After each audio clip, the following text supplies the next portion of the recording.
Det er Camilla fra Lune Hobby. Så blev det mig, og tid til endnu en udgivelse fra Barto Design.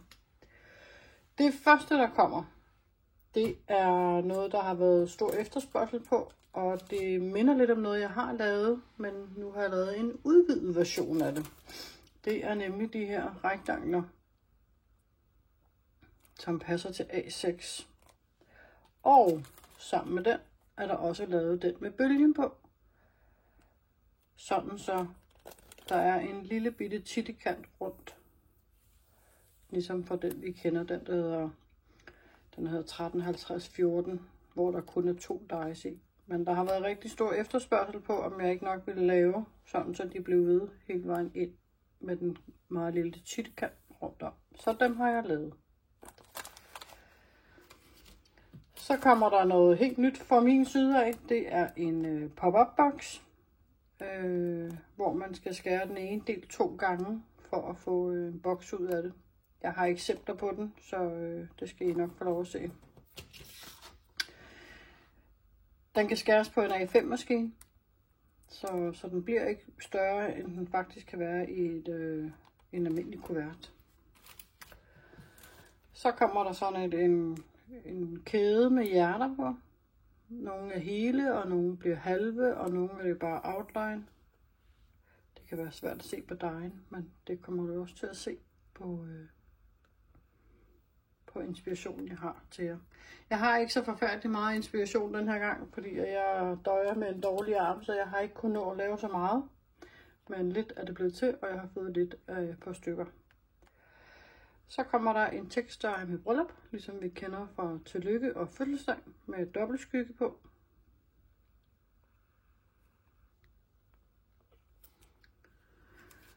Så kommer der en ny tillykke-dej, der hedder stort tillykke. Og der er også skygge på. Og den sidste, der kommer, det bliver lidt i temaet, det er herre og fru Kop.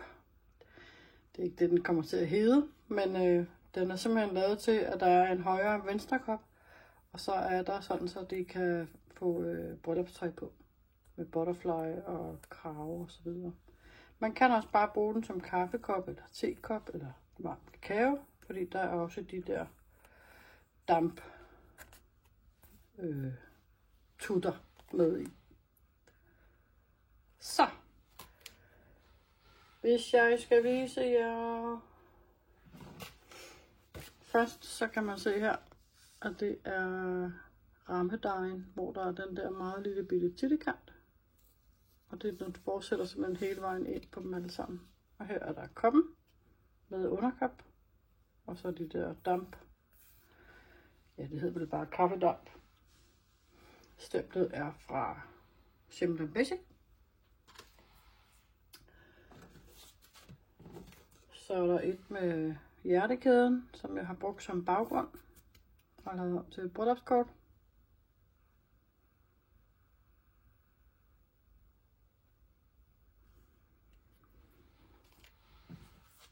Så er der endnu et bryllupskort med herre for bryllup, og her kan man se, hvordan man bruger den trekantede del, der var i dejen her.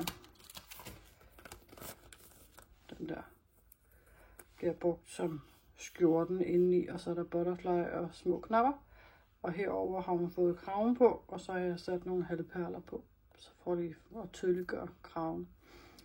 Bryllup og banneret, der er her, det er standset ud for pop-up sættet. Der er 2 små banner med. Her kan man se de forskellige rammedejes brugt. Nu har jeg forskudt dem lidt, så det kan være svært at se, at de lige passer med en lille tittekant, men det gør de altså. Så tror jeg, det er Kristel, der har lavet en pop-up box. Den ser simpelthen sådan her ud, når den er samlet, uden blomster og pynt. Det er ved siden af, det er også Barto blomster og sommerfugl og vandkande. Og her er stort tillykke. Men den er simpelthen lavet sådan, så den kan klappe sammen og puttes ned i en kuvert. Og så er der lavet, så der er både dobbelt pyntekant, så der er både den med en lille bitte bølge på, og så den med prikkerne. Så den ser så simpelthen sådan her ud. Og der er også de der til at lave herinde til at sætte ting på. Så jeg tror, at det er Linda, der har lavet den her, så ikke jeg tager meget fejl. Også med stort tillykke på. Og Linda har så valgt kun at bruge den yderste pyntekant, og her har hun brugt begge to og stemplet, det skal fejres med vores fødselsdagssæt, flagsæt tror jeg. Og i sættet med pop-up-boksen er der også flag med. Balloner er fra vores slimline sæt, mini slimline, og pakkerne er fra sit eget sæt også, men også Barto. Den kan også klappe sammen. Og så kan man jo eventuelt, ligesom Crystal havde gjort her, sætte noget karton bagpå, man kan skrive på. Og så kan man jo skrive på det, inden man sætter det på, så er det nemmere at håndtere. Den sidste, jeg lige vil vise jer i den her omgang, det er den her pop-up-boks, det er en, jeg har lavet. Også med stort tillykke. Jeg har bare brugt en velomskygge, for at man stadig kan se mønsterpapiret bagi. Med en blomster for det, der hedder Flower Mix. Her er der et par hjerter i overskud fra kortet med hjertekæden på. Så har jeg simpelthen taget, der er lige et par hjerter, får man ud af den. Hele hjerter, dem har jeg sat her på. Og igen har jeg brugt vellum og guld og blomster, Flower Mix, sommerfugle og så nogle af de små mange grene, der er kommet fra Bartos. Så det var egentlig det, der er kommet den her gang. Så det var nemlig kaffekopsættet, som man kan bruge som herrekop eller bare som kaffekop. Stort tillykke. Bryllup. Hjertekæden. Pop-up-boksen. Og her kan I se, der er et banner her. Og det er lidt store banner her, som jeg har brugt. Flag i de to der, og de to. Og så er det her, det er simpelthen den, man sætter inde i. Og igen, man skal stanse 2 ud af den store her, der sidder yderst, og lime den sammen. Så får man boksen ud af det. Og sidst men ikke mindst, så kom de 2 rammedice her. Den bølgede og den prikkede.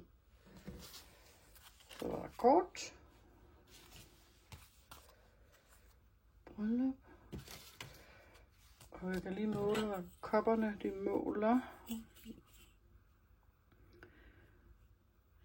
Cirka 6,5 på den brede led og 4 i højden, og det er uden underkoppen.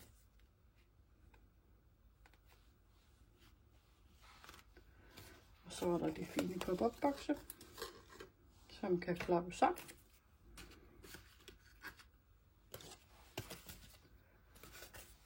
Med vandkanden og blomster. Det er jo oplagt at give til en, der er glad for haven. Og som et kort, eller i stedet for et kort, så står det her rigtig fint og pynter. Så, det var simpelthen maj-udgivelsen for Barto Design. Så I må have det rigtig godt, til vi ses. Hej!